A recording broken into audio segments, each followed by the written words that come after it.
Ce este savurarea? Am avut ieri o discuție foarte interesantă cu un client despre acest subiect, fapt pentru care în puținele minute în care am ieșit astăzi cu cățelul la plimbare, m-am gândit să vorbesc despre ea, despre savurare. Savurarea are două componente esențiale. În primul rând, observarea cu atenție și, în al doilea rând, prezența, adică să fii foarte concentrat pe ceea ce se află aici și acum, chiar în fața ta, în acțiunea sau în percepția ta. Orice experiență nu poate avea loc decât în momentul prezent. Deci avem propriu-zis o infinitate de ocazii în fiecare zi pentru a savura.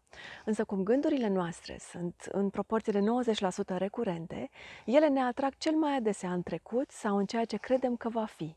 Deci, cum să facem să reușim să savurăm cu adevărat ceva, aici și acum? Cu atât mai mult cu cât petrecem destul de mult timp acum în casă.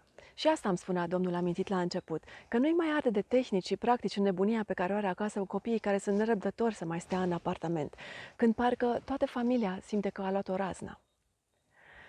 Dar să-ți spun un secret. Pentru a savura, nu ai nevoie de mult timp sau de tehnici. Sunt suficiente câteva secunde, așa că nu-mi spune că nu le ai. Și nu te strădui prea tare să faci din asta o experiență complicată și profundă, căci savoarea cea mai mare este atunci când nu pregătești tu nimic, ci doar ești pur și simplu cu totul prezent. De ce să faci asta? Din cel puțin 3 motive. Pentru că îți liniștești astfel tumultul gândurilor, pentru că te scoate din rutina zilnică și pentru că îți dă o stare de mulțumire, de care avem cu toții nevoie. Haideți să-ți dau câteva exemple de astfel de momente de savurare în contextul actual.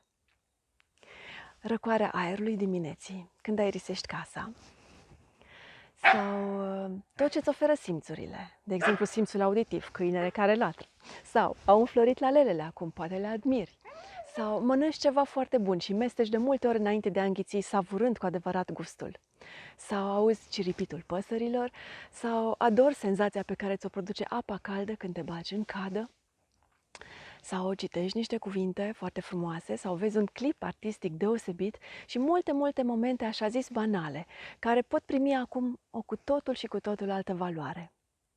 Cum să faci asta?